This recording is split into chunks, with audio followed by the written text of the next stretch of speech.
by list, all of us, no exception. We have to be prepared for that moment.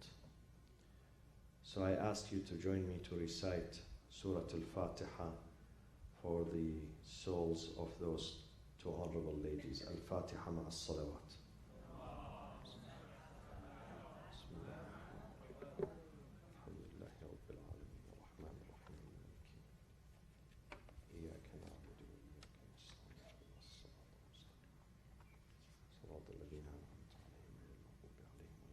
Surah Al-Ra'd, ayah number 17. أعوذ بالله من الشيطان الرجيم. بسم الله الرحمن الرحيم. أنزل من السماء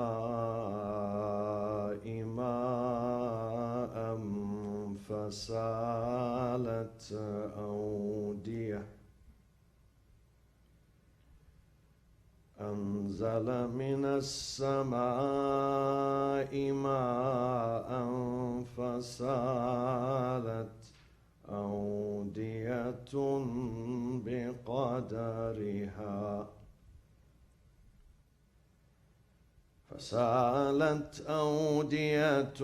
بقدرها فاحتمل السيل زبدا رابيا ومما يوقدون عليه في النار ابتغاء حلية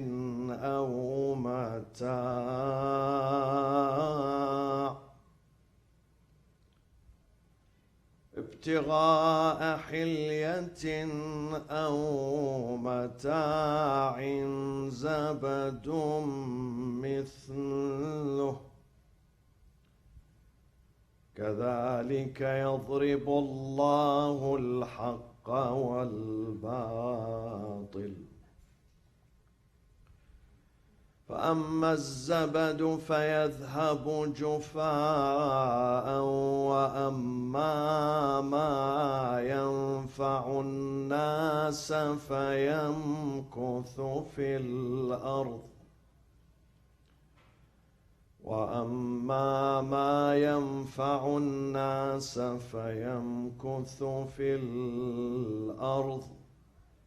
كذلك يضرب الله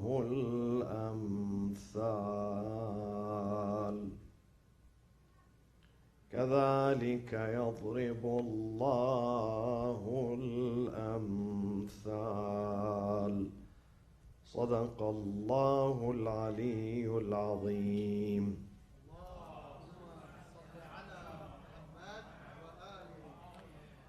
Parables and the stories in the Quran are very important, very critical, because they bring the idea down. Many of these ideas are in abstract. We cannot understand them, we cannot fathom these ideas if they are left with no parables, with no examples, with no stories. This is why in the Quran is replete with the stories. Almost in every chapter there is a story or many stories, many parables, many amthal, to make the idea closer to our minds, to our understanding. And in this verse number 17, there is a very powerful, probably it is the most powerful parable in the entire book. Verse number 17 speaks about the confrontation and the difference between, on the one hand, the truth on the one hand, on the other hand, the falsehood. What is the difference between them? How do we distinguish the truth from falsehood? Are there any criteria there, standard, that we use to distinguish between the two? Because sometimes they are similar. Sometimes haq and batil, truth and falsehood, they are similar, very similar. You need a lot of intelligence, a lot of farsightedness, a lot of wisdom to be able to distinguish between truth and falsehood. They look alike. Sometimes one letter is the difference, only one letter, no more. Not one word, one letter differentiates between what is right and what is wrong. Imam Ali, in one of his sayings, he says, بين الحق والباطل أربع أصابع. 4 fingers between truth and falsehood. The distance is only 4 fingers. Where are the 4 fingers? Put them here. Between your eyes and your ears. Between your eyes and your ears, only 4 fingers. But the real difference is between the earth and the sky. Huge difference. Imam Ali says, sometimes falsehood is what you hear only with your ears, but haq is what you see with your eyes. We hear many things, they are baseless. Rumors, baseless. Fabrications. Sometimes we believe in them with no evidence. But when we see, it's different. When you see something, it tells you the truth. So in this parable, God is giving the example of rain, water. أنزل من السماء ماء. He sent down from the sky water as rain. Does he mean really rain here?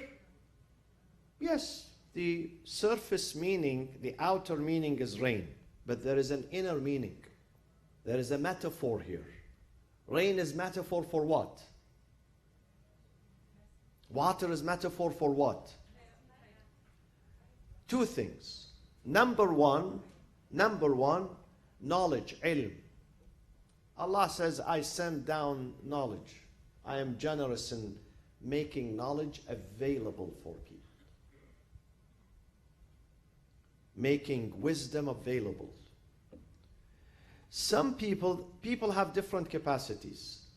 Some people have no capacity whatsoever. Some people, I've seen them in my life, they are allergic to knowledge.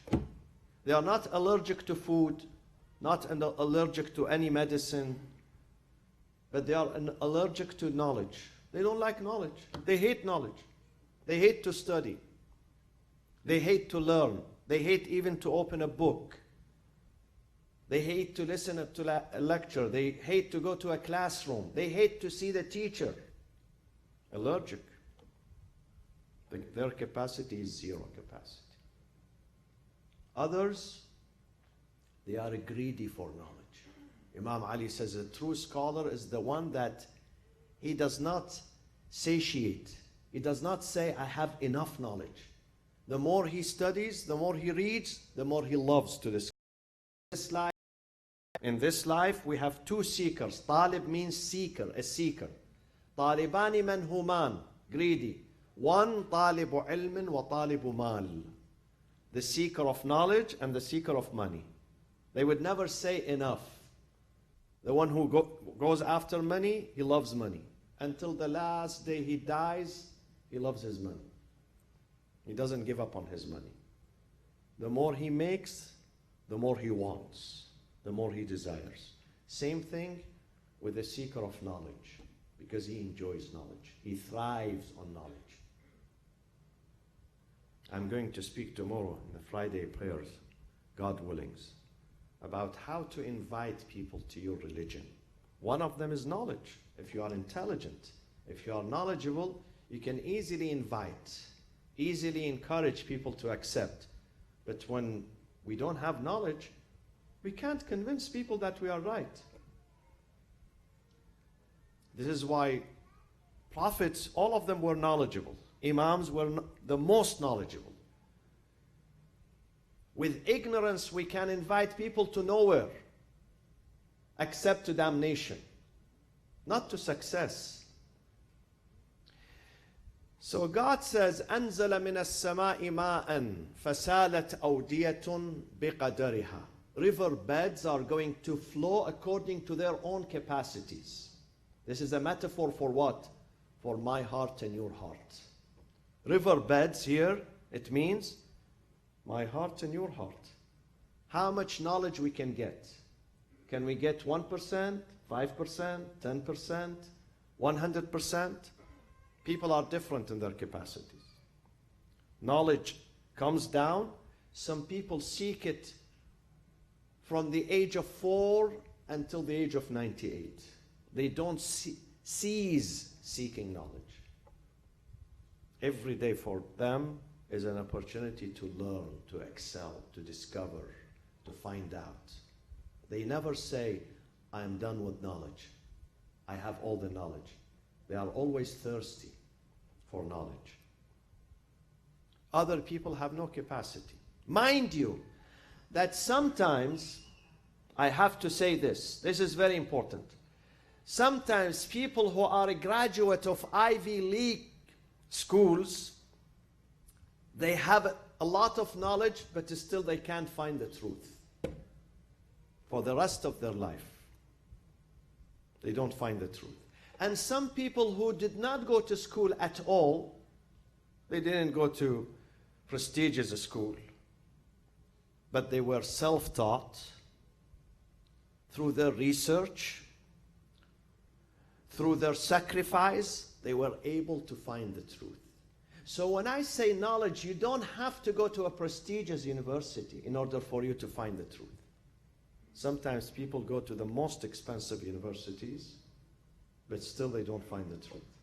They live in falsehood. Today I read in the New York Times, a Chinese family bribed a university here in Southern California for their daughter. They are very rich. They paid $6.5 million for her admission. $6.5 million. Just for her to go to Stanford. So sometimes people, they go to the best universities, but not necessarily they find the truth or justice or the facts in this life. On the other hand, there are some farmers, shepherds, workers, builders, who don't have that formal education, but they can find the truth. Knowledge does not depend on university. Knowledge is God-given gift. You may get it through university, through school, through a college, and you may discover it yourself. You obtain it yourself. Through open-mindedness, through sacrifice, through learning, through reading, a journey of discovery. Every day in this life, my friends, every day for us, every day this life is a journey. We embark on a journey of a new discovery. New discovery. We find new facts in this life. We never stop learning. أنزل من السماء ماء فسالت أودية. So ma here, water, means knowledge. Another meaning for it, many of you said it earlier. What is it? Source of living, because water is source of life. So it means God has many gifts. Sometimes it is knowledge, sometimes it is intelligence, sometimes it is wealth, sometimes it is health. We don't appreciate health, my friends, believe me. We take it for granted. We realize the value of health the day we lose it, not the day we have it. When we have it, we don't appreciate it. The moment we lose our health, we realize, wow, I've been living in 50 years healthy. Now, look at me. I can do nothing. So health, wealth, intelligence, family, faith, these things, self-confidence, these things are God's given bounties to mankind. And people have different capacities. Some people, they use their intelligence to the best of their ability. Some people don't use it, don't activate their intelligence. Some people use their health, as the Prophet said to Abu Dhar al-Ghifari one day. He said to him, Ya Abu Dhar, you are young now. You are healthy. Take care of your health. Use your health to build yourself. A day would come that you decline. You don't have that strength. You don't have that energy. You can't move around. So now that you can move around, build your future. Build your akhirah. People have different capacities. When it comes to faith, people have different capacities. Some people, they have powerful faith, enormous faith. Some people, their faith is very weak. They are easily dismantled. They easily collapse. They easily run away. They easily lose themselves. They lose their families because the faith is not strong. People have different capacities, my friend. God says, I send my bounties, but it depends on the receivers. You are the receivers. He's the sender. We are the receivers. Some receivers have bigger capacities, some have small capacities. Here in America, we have a huge trunks. Okay? So when you come to LAX, you can put 3, 4 bags. But believe me, when you go to London and you see the vehicles in London, you put this small bag there, khalas. It's full. You need 3 vehicles to come pick you from the airport because the capacity is so small. See, capacities are different. Same thing with faith, same thing with knowledge, same thing with openness. Capacities are different. God says, I give to all, I make it available, but it depends on you how much you get from me. It depends on your ability. It depends on your hard work, on your sincerity, on your dedication. How much you want to build yourself. Some people, they are not willing to build themselves. The gift is there, they don't go and get it. But some other people, they go after it. How many of Muslims we have in our neighborhood? Only few of them come to the mosque. They all have vehicles, they all have health, they have time to come. But some of them, they don't go after it. They don't. أنزل من السماء ماء فسالت أودية بقدرها. Now, God says, this is the difference between truth and falsehood. What is the difference? Look at this parable. God says when water comes down, heavy rain, you're going to see flooding. Okay? Some streets are flooded. With this, the flood takes all the debris with it. Carries all the debris. And sometimes, because of these raging waters, what do you see at the top of the water? What do you see? Foam, scum, bubbles sometimes. Froth. The Quran says a froth. فَاحْتَمَلَ السَّيْلُ زَبَدًا رَابِيًا. Zabadan here means the froth, the scum.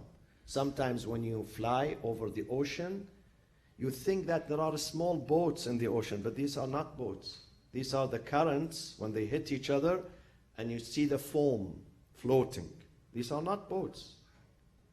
This is zabadan. Floating means rabian. Rabian.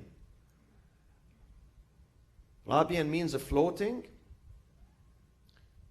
above the water. God says this scum is not going to last forever.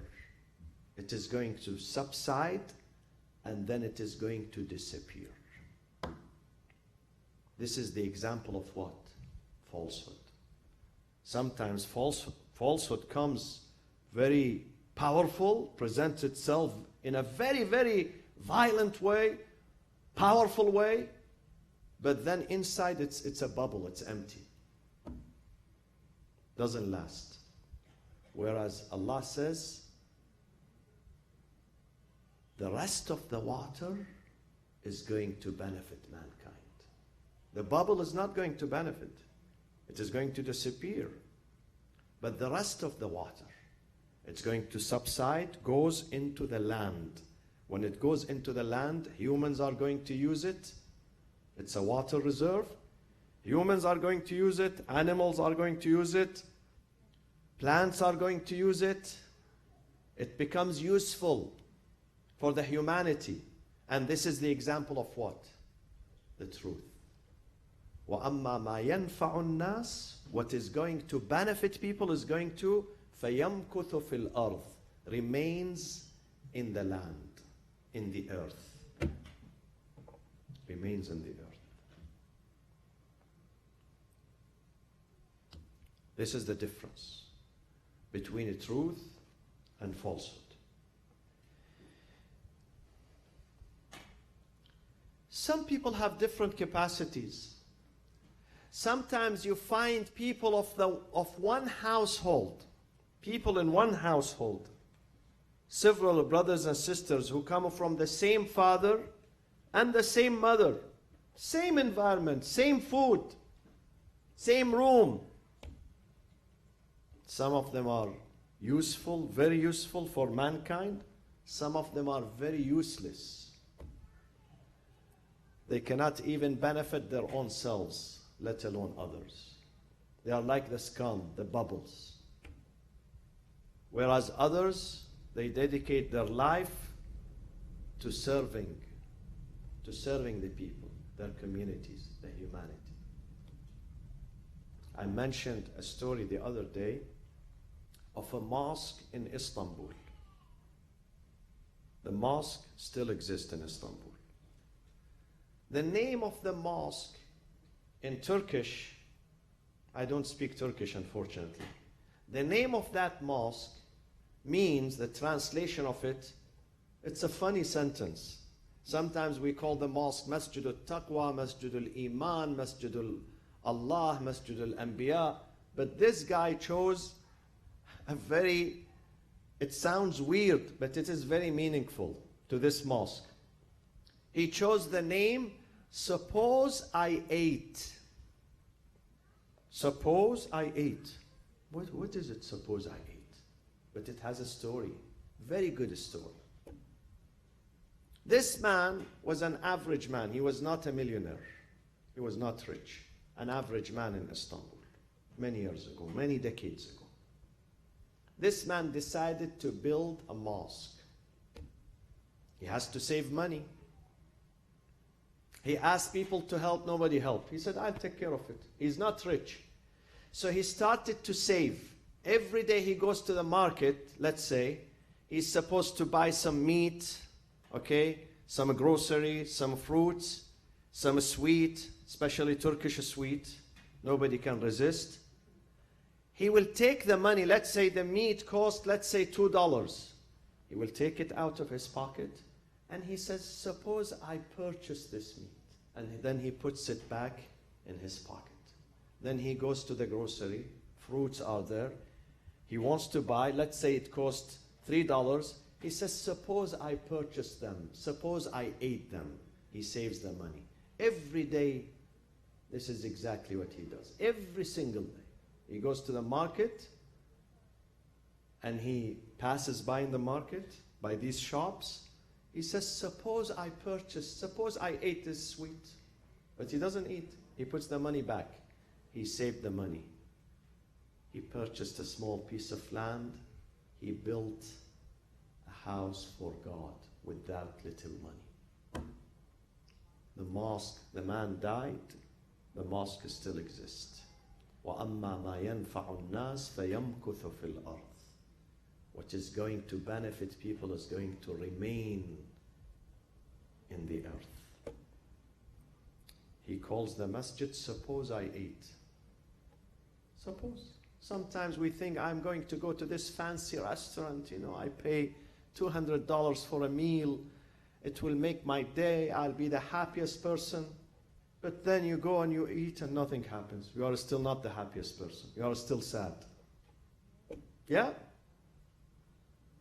You have to have power of resistance. This is why we fast in Ramadan. What do we learn in Ramadan? What do we learn? Do we learn how to make more money? No. Do we learn how to win this game, let's say? No. Do we learn how to win the lottery? No. What we're going to learn is something much more important than winning the lottery. We're going to win ourselves. We're going to win self-control. We're going to win resistance. We have the power to resist, to say no to the temptations, to say no to some of our desires. Because our soul, Imam Ali says, it is very covetous. You pass by a shop, there is a purse for $5,000. Women, they look at it, oh, I wish I can, afford this. Then you pass by another shop, shoes are for, $200. I wish I can buy this. The other day I read in the New York Times, there is a pastor somewhere in America, the shoes that he wears are $500. Imagine he stands and he preaches to the people. He preaches to be, non-materialistic, to control yourself, not to overspend. He himself, they put his picture. He's standing on the stage. Alhamdulillah, you can't see my feet here. We take off the shoes outside. But he's standing wearing the shoes, $500. No self-control. This is how we know whether we are strong or weak when you go to the market. Do you have control over your desires or you don't? If you have control, then you are the most powerful. If we don't have control, then we are not good. We have to work on this during the month of Ramadan.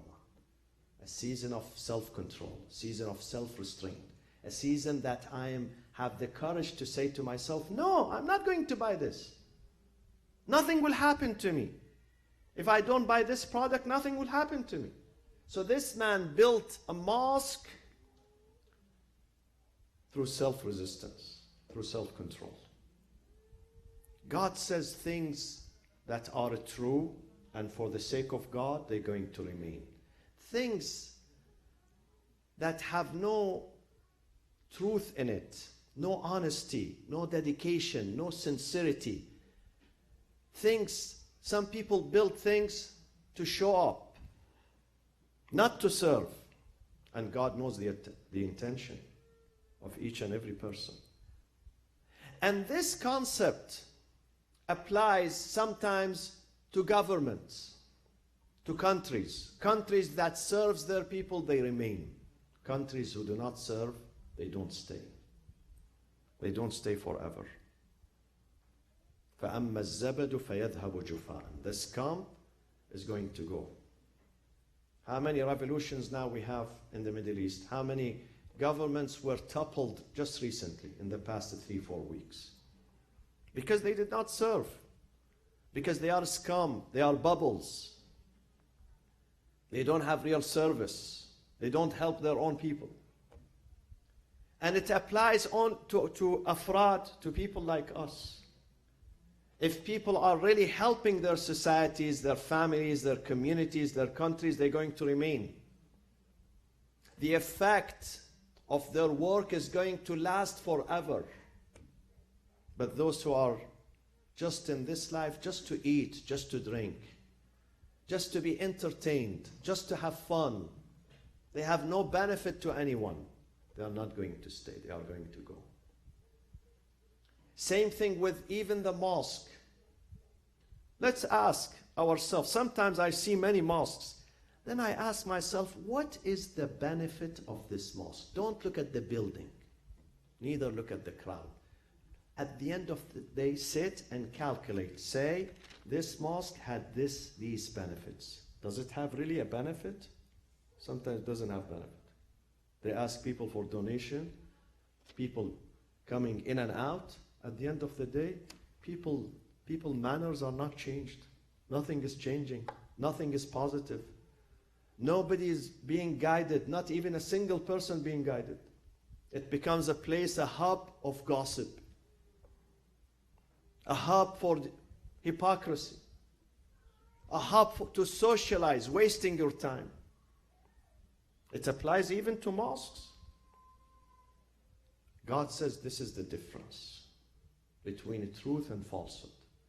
truth remains in the land. وَأَمَّا مَا يَنْفَعُ النَّاسِ فَيَمْكُثُ فِي الْأَرْضِ, does not go away. Whereas falsehood cannot remain for a long time. It will collapse. I was reading the history of Muslims in Spain. Muslim conquered Spain in 711, year 711, after the birth of the Christ.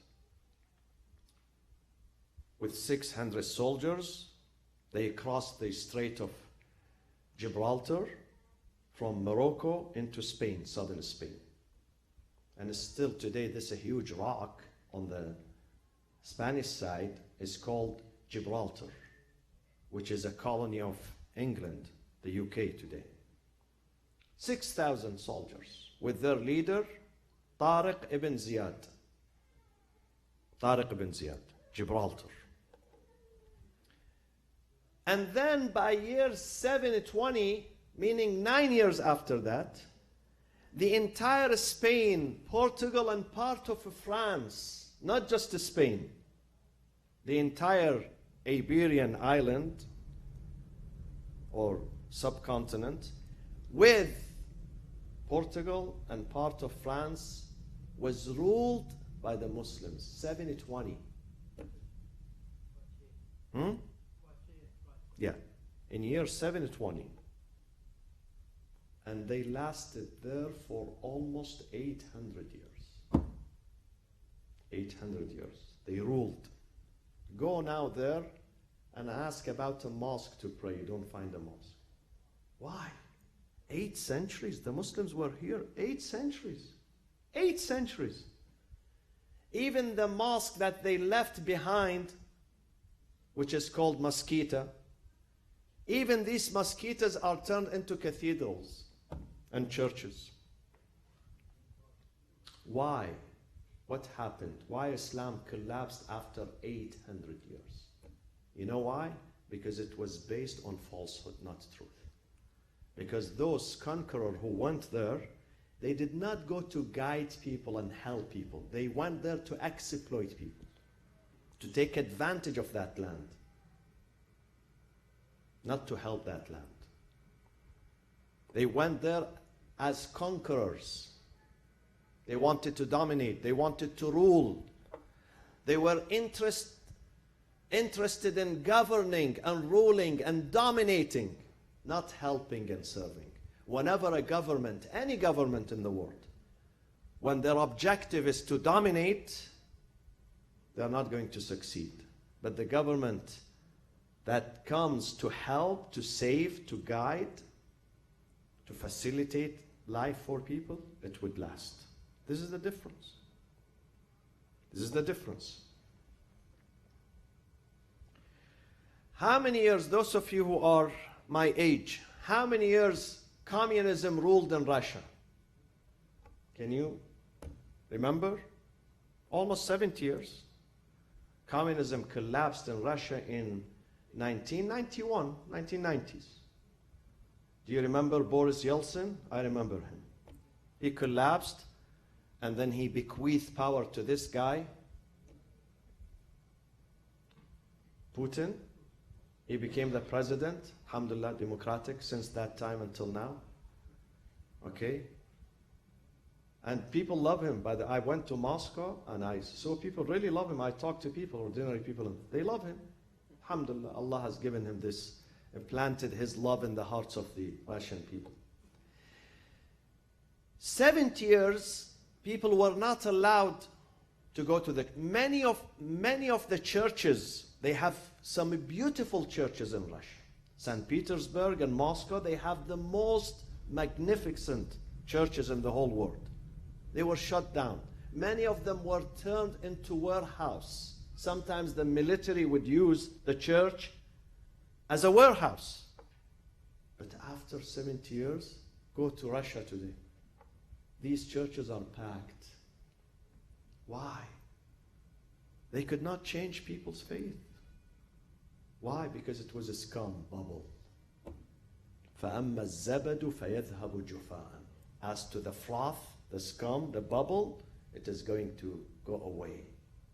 It's not going to stay. Even if it stays for 70 years, no longer than that, it will collapse. وَأَمَّا مَا يَنْفَعُ النَّاسِ فَيَمْكُثُ فِي الْأَرْضِ. Projects that help people, they're going to remain forever. They're not going to be removed or destroyed. They don't come to an end. A project, any project, which is meant to help, sincerely to help, which is based on honesty. God says, أَفَمَنْ أَسَّسَ بُنْيَانَهُ عَلَى تَقْوًا مِنَ اللَّهِ وَرِضْوَانٍ. Why in many religious institutions and mosques we find people fighting with each other? Board of directors are fighting among themselves. Board of directors are fighting with board of trustees. The congregation is fighting. Why? The answer is in this book. God says, because it is not based from day one, the intention was not pure. The intention was self-promotion, not God-promotion. Not to promote religion, but to promote oneself. God says, if your bunyan, if your foundation, if your institution is not based on taqwan min Allah, piety and righteousness, and the satisfaction of God, that foundation is not going to last. It's not going to last. أَفَمَنْ أَسَّسَ بُنْيَانَهُ Surah At-Tawbah, chapter 9. عَلَى تَقْوًا مِنَ اللَّهِ وَرِضْوَانٍ خَيْرٌ, this is better. أَوْ مَنْ أَسَّسَ بُنْيَانَهُ عَلَى شَفَى جُرْفٍ هَارٍ فَانْهَارَ بِهِ فِي نَارِ جَهَنَّمَ. So Allah says in this verse, my friends, this is one of the most powerful verses in the Quran. Surah Al-Ra'd, ayah 17, أَنزَلَ مِنَ السَّمَاءِ مَاءً. He sent down from the heaven water. فَسَالَتْ أَوْدِيَةٌ بِقَدَرِهَا. River beds are flowing according to their capacities. بِقَدَرِهَا means according to... Some of these rivers are very small. Okay? Some of them are medium. Some of them are huge. They have capacities. Me and you, we have capacities. Some capacities are small. Iranians, they have something nice. They say, zarfiyat nadorat. This person doesn't have capacity for anything. True, this is the book. God says some people don't have zarfiyat, don't have capacity, zero capacity. They cannot tolerate anything. They have no benefit to anything in this life. They are a burden on this life. And others, sometimes his brother, his neighbor, his cousin, full of benefit. He lives 80 years, 90 years. Every day of his life is benefit for mankind. Because of his zarfiyat, because of his capacity.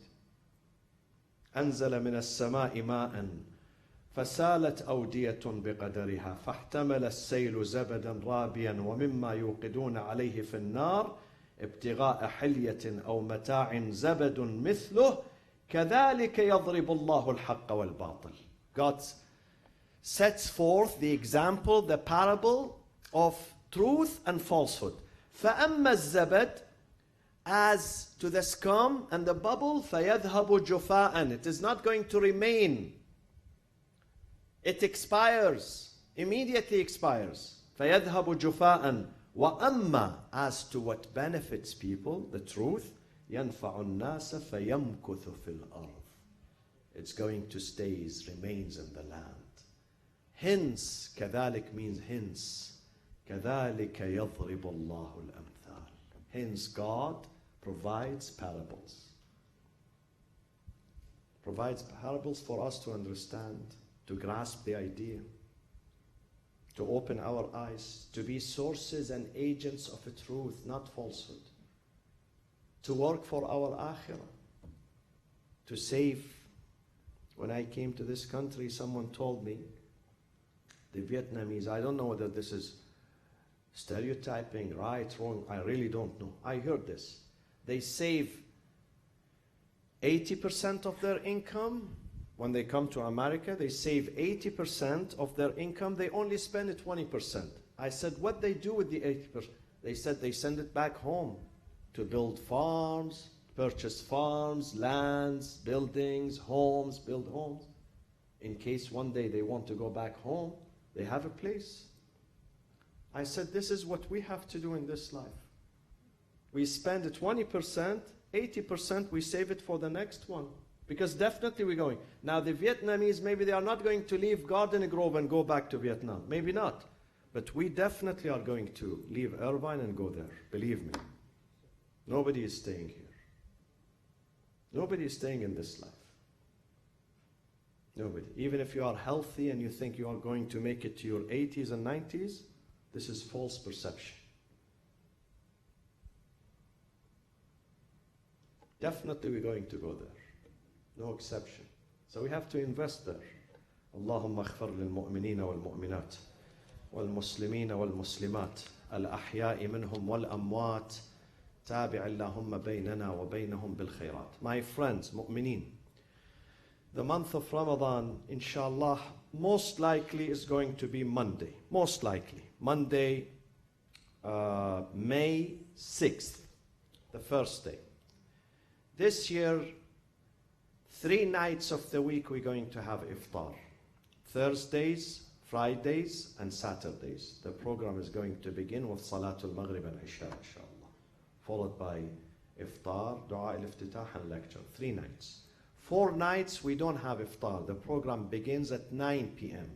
Inshallah, you're going to get the strength. When you break your fast at home, you can drive, especially those who live in Irvine in this area, and make it to the masjid, because we're going to begin at 9 with dua al-iftitah, and then inshallah I'm going to speak.